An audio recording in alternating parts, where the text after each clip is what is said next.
Alright guys, here is another example of identifying intercepts. Okay, so this will be a continuation of the previous problem that we just did.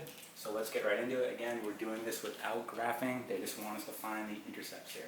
Okay, so make sure you check out that first video before you try this one. So let's identify both the X and Y intercept of this function right here, f of x. So let's go ahead and do this.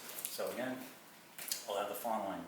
So if we want to find the x-intercept here, right, we're going to plug a 0 in for the y, or in this case, f of x. All right, so let's go ahead and do that. So we'll have here 0 equal to x squared minus 4. All right, and we're just going to solve for x here, so we're going to add 4 on both sides. Okay, you get 4 equals x squared, take the square root on both sides, and then you get plus or minus 2 here. All right. So we get x equals plus or minus 2. So the x-intercept here, so we can say x-intercept, okay, for f of x here is going to be plus or minus 2, or you could just say 2 and negative 2. That's where it's crossing the x-intercept. Alright, let's solve now for the y-intercept. Okay, so where is it crossing the y? So if you want to do that, we just do the opposite. We plug a 0 now in for the x. Okay, so let's go ahead and do that. Again, this is really just like your y, so f of x equals, plug in a 0 here, and minus 4, so f of x, or your y, is equal to, we get negative 4. So the y-intercept here is going to be negative 4. That's where it's crossing.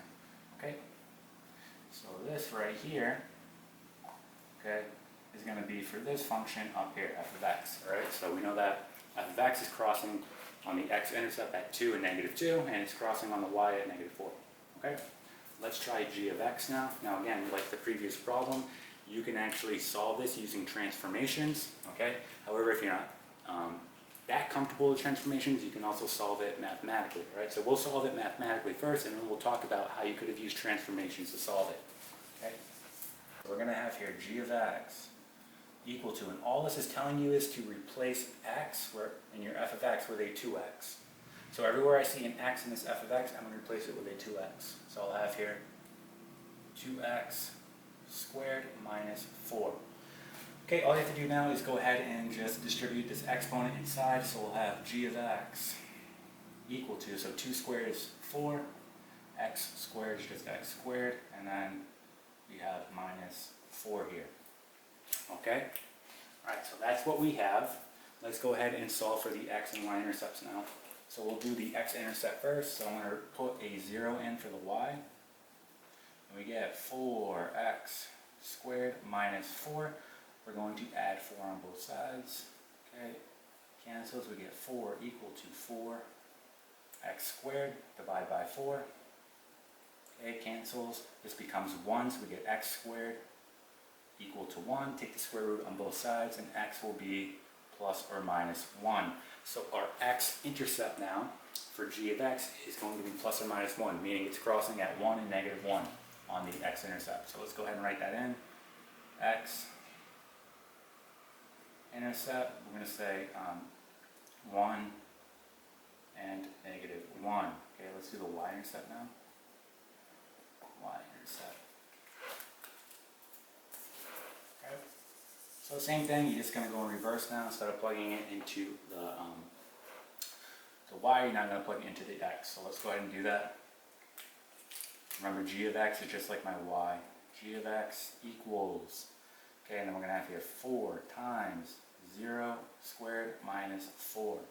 Okay, well, we know this whole part's just going to become 0, so we have g of x, or y, equal to negative 4. So our y-intercept here, okay, did not change. It's still going to be crossing at negative 4 on the y. Okay. And again, this is for g of x. Okay. Now let's talk about how you could have solved this problem using transformations. All right. So once you had these intercepts, okay, notice what's going on here. G of x, all it is, it's going to be a what? What type of transformation is that going to be? Okay? Well, if you look at it, that's going to be a horizontal compression, right? Because think about it. A horizontal compression, right, is 1 over b. So we have 1 over b x. Okay, what would I have to have plugged in for b here in order to get 2x? it would have had to been 1 over 1/2, right? X, and this would have been 2x. So we know that this is going to be a horizontal compression, okay, of a half. Okay, a horizontal compression of a half. So think about horizontal, you immediately think x. Okay, so horizontal. So the only thing that's going to change here is going to be your x-intercept. Your y would stay the same because all it is a horizontal compression by a half. So think about it. 2, okay, what's half of 2? That's going to be 1. What's half of -2? That's going to be -1, and again, your y is unchanging. All right, so you could have used transformations for this, but again, either way is correct. It's however you feel comfortable. All right, and that's it.